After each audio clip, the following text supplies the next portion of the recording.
नमस्कार। कुछ समय पहले जया किशोरी जी का एक इंटरव्यू सुन रही थी जिसमें उन्होंने कहा कि ईश्वर जानने की नहीं मानने की चीज़ है, क्योंकि हमारे दिमाग का तरीका ऐसा होता है कि जिस चीज़ को हम मानते हैं उसके पक्ष में तर्क इकट्ठा करना शुरू कर देते हैं।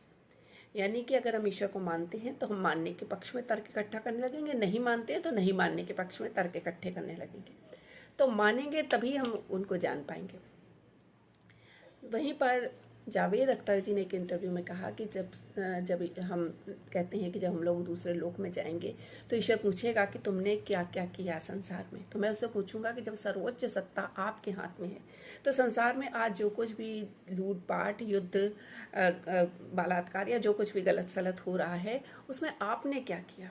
तो वो मेरे कर्म को निर्धारित कैसे कर सकते हैं, जबकि मैं उनसे पूछूंगा कि जब आप सर्वोच्च सत्ता हैं तो आपने निर्धारित कैसे किया। तो कृष्ण के रूप में या ईश्वर के रूप में दो अलग अलग थॉट्स आते हैं।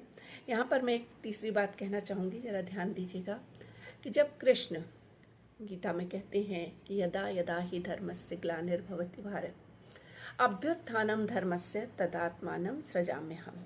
जब जब धर्म की हानि होती है तब तब मैं स्वयं आता हूँ। तो अगर आप कृष्ण को मानते हैं तो आप सोचेंगे कि संसार में इतना गलत कुछ हो रहा है, आज ईश्वर आ क्यों नहीं रहे हैं।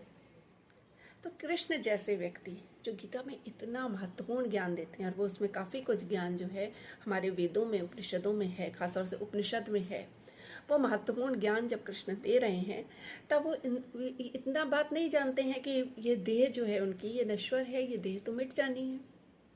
नहीं, वो जानते थे, फिर भी वो ये बात कहते हैं, क्योंकि वो ये कहते हैं कि शरीर रूप से कृष्ण चले जाएंगे लेकिन किसी व्यक्ति में कृष्ण उत्पन्न होंगे, उसके अंदर ये बोध उत्पन्न होगा, उसके अंदर ये ज्ञान उत्पन्न होगा जो अपने युग को एक दिशा दे सके। तो हर युग में कृष्ण उत्पन्न होंगे, वो शरीर वैसे नहीं आएंगे लेकिन बोध और ज्ञान के माध्यम से वो पूरे अपने समाज को एक दिशा देंगे।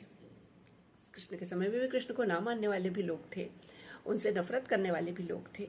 तो सबको तो कोई दिशा नहीं दे सकता, लेकिन एक बड़ा समुदाय उस सच के सहारे आगे बढ़ता है। अब बात आती है कि कृष्ण को मानने वाले वो क्या गलत है? नहीं, वो गलत नहीं, वो भक्त हैं। वो कृष्ण को मानते हैं, उम्मीद करते हैं कि कृष्ण आएंगे या कोई ऐसा युग पुरुष आएगा जो उनको दिशा दे सके। सामान्य मानव ऐसा कर सकता है, लेकिन कृष्ण आते हैं, उसके अंदर जो पहले अर्जुन बनता है, फिर इसके अंदर कृष्ण उतरते हैं। तो सबसे पहले जरूरी है अर्जुन बनना, कृष्ण को जानने का प्रयास करना, उस बोध को जानने का प्रयास करना, और फिर कृष्ण उतरते हैं। और जब कृष्ण उतरते हैं तब भक्ति नहीं, मुक्ति मिलती है। तो भक्ति और मुक्ति में और कृष्ण के आने में